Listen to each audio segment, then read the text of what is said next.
अब दोस्तों उसी बीच एक बहुत बड़ा दुर्घटना हो गया कि मेरे चैनल का जो एडसेंस अकाउंट है वो डिसेबल्ड हो गया परमानेंटली। जिद हो अगर बुलंदियों को छूने की तो बड़े से बड़े मुश्किलें भी तिनकों के समान लगने लगती है। गरीबी एक ऐसा खाई है, एक ऐसा दलदल है जिससे बाहर निकलने में कितने पीढ़ियां गुजर जाते हैं पर निकल नहीं पाते हैं। झारखंड जिला धनबाद की माटी में जन्मे एक धरती पुत्र मनोज डे ने गरीबी की खाई से बाहर निकलकर यह प्रूफ कर दिया है कि हौसले बुलंद हो तो मंजिलें उसके पैरों के नीचे होती हैं। किस तरह से उनके लाइफ में चैलेंज आए, किन किन परिस्थितियों से गुजरना पड़ा, वे उस गरीबी के दलदल से बाहर कैसे निकले, सब कुछ जानेंगे इस वीडियो में। इससे पहले कि कहानी में आगे बढ़ें, चैनल पर नए हैं तो सब्सक्राइब जरूर कर लीजिए एंड वीडियो अच्छा लगे तो अपने दोस्तों के साथ शेयर जरूर कर दीजिए। एंड चलिए वीडियो में आगे बढ़ते हैं। गांव के लैंग्वेज में अगर बात करें तो उनका कहना है कि काबिलियत का मतलब सरकारी नौकरी, वो नौकरी भले ही 5,000 का क्यों ना हो। उनका कहना है कि पढ़ो लिखो और कैसे भी करके सरकारी नौकरी जरूर ले लो। किसी भी गांव का आज भी लगभग यही माहौल है। गांव की भाषा में इसी को पढ़ा लिखा काबिल इंसान कहते हैं। मनोज डे के साथ भी कुछ इस तरह की ही कहानी है। उनके पिताजी भी बोलते थे तुम प्रिपरेशन रेलवे एसएससी की तैयारी करो, पर इन्हें तो कुछ और ही करना था। मनोज डे का जन्म 12 जुलाई 1997 को झारखंड के धनबाद जिले में एक छोटा सा गांव में हुआ था। उनके पिता साइकिल रिपेयरिंग का दुकान चलाते थे और वे रिपेयरिंग करके महीने के 6 से 7 हजार यानी रोज का अराउंड 250 रुपए कमाते थे। और मनोज डे की माँ एक हाउसवाइफ थी। मकान के नाम पर एक खपड़ल घर था जो बरसात के दिनों में पानी चूता था। दरअसल जब कोई आदमी महीने का 7,000 रुपए कमाएगा तो वो अपने परिवार को कैसी जिंदगी दे सकता है, अपने बेटे को किस तरह के स्कूल में पढ़ा सकता है, माँ बाप का कौन सा सपना पूरा करेगा, ये उनसे बेहतर कोई नहीं जान पाएगा। पहले मनोज डे के परिवार में उनके माता पिता और 2 बहन थी। उनकी एक बहन की शादी तो कब की हो चुकी थी, एक बहन का शादी करना अभी बाकी था। घर की स्थिति पहले इतनी अच्छी नहीं थी, फिर भी मनोज डे के पिता घर को किसी तरह संभाल लेते थे।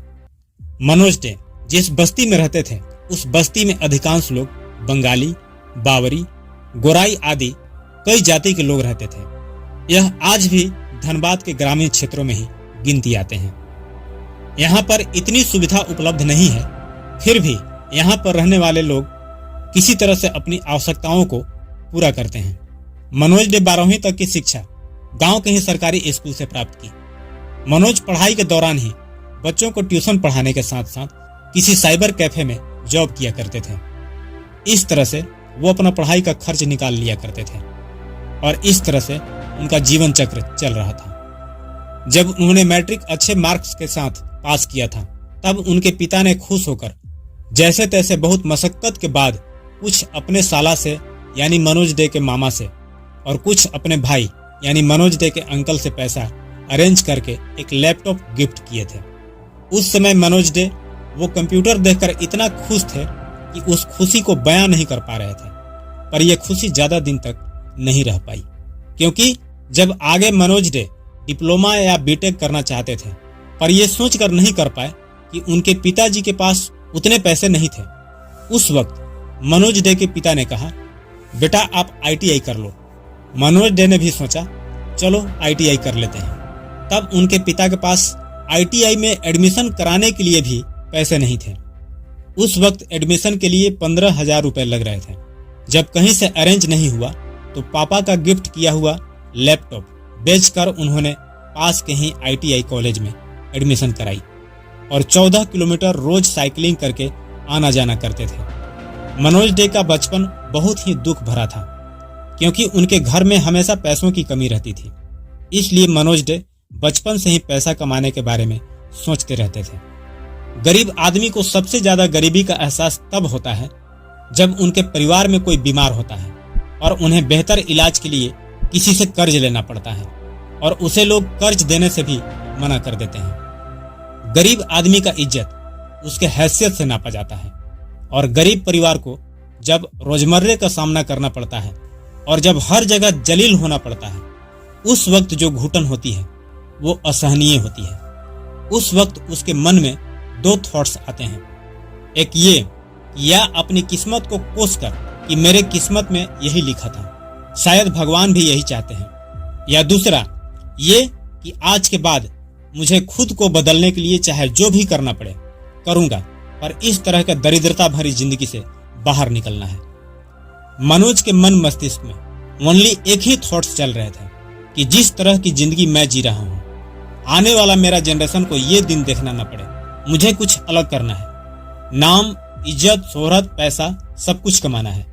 मैं खुद को सफल तभी मानूंगा जब किसी रास्ते से मेरे पापा गुजरें और लोग बोलना शुरू कर दें कि वो देखो मनोज डे के पिताजी जा रहे हैं। एक दिन यूट्यूब स्क्रॉल कर रहे थे, तभी अचानक स्क्रीन पर एक वीडियो आता है, यूट्यूब से पैसा कैसे कमाएं। बस फिर क्या था, बड़े अरमान से एक यूट्यूब चैनल ओपन करते हैं, ये सोचकर कि यहां से सब कुछ मिलेगा जो मेरा सपना है, कम से कम फिलहाल कुछ तो मिलेगा ही।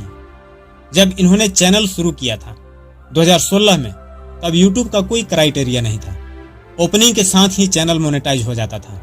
उस समय जो उनका हॉबी था म्यूजिक, थोड़ा गिटार प्ले कर लेते थे। कुछ 30 सब्सक्राइबर रहे थे। 6 महीना काम किए, पर न तो सब्सक्राइबर बढ़ा न पैसा। जैसे जैसे समय गुजर रहे थे, उनके ऊपर घर के लायबिलिटीज भी बढ़ रहे थे।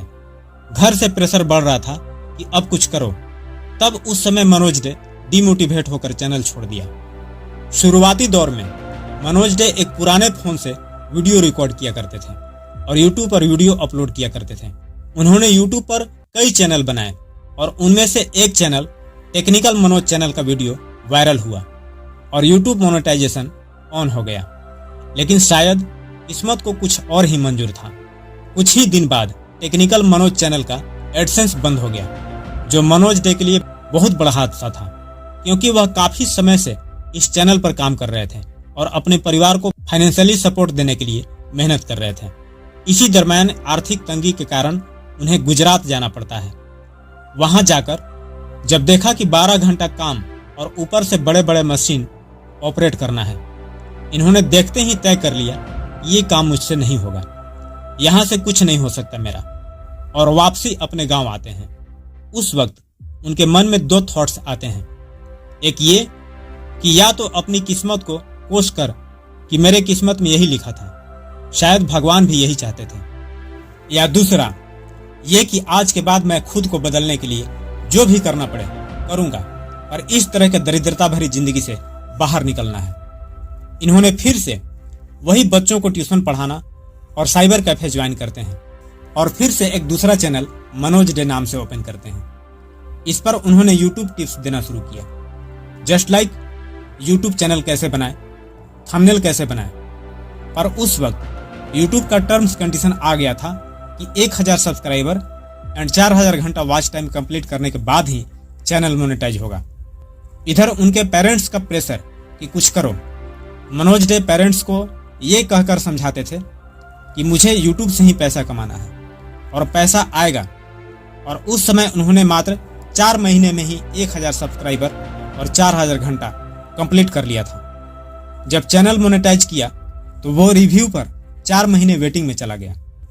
वो जो वक्त था एक तरह से शनि, राहु, केतु वाला दिन था, क्योंकि उन्हें समझ ही नहीं आ रहा था कि घर के इतने प्रेशर में मैं बाहर जाऊं कि जॉब करूं कि ट्यूशन पढ़ाऊं कि यूट्यूब करूं, क्या करूं, मुझे कुछ समझ में नहीं आ रहा है। वो इस बेचैनी में इंतजार करते थे कि कब यूट्यूब से मोनेटाइजेशन वेरीफाई का मेल आए, और एक दिन अचानक मेल आता है और देखा कि फाइनली उनका चैनल मोनेटाइज हो गया। इसका जो खुशी था वो अलग लेवल का था।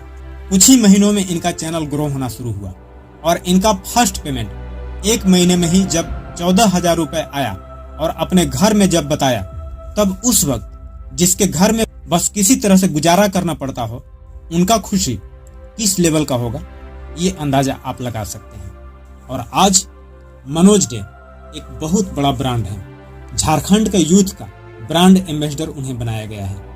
आज उनके पास यूट्यूब की इनकम से बड़ी गाड़ी, बड़ा घर, महंगे फोन, महंगा लाइफ स्टाइल पूरा स्टेटस ही बदल गया। दोस्तों, मनोज डे की इस कहानी से अगर कुछ विचार लेना हो तो सिर्फ और सिर्फ ये कि अपनी प्रॉब्लम को ताकत बनाओ, कमजोरी नहीं। निश्चित सक्सेस मिलेगी। और आज मनोज डे के जिद नहीं, आज मनोज डे को मनोज डे बनाया है।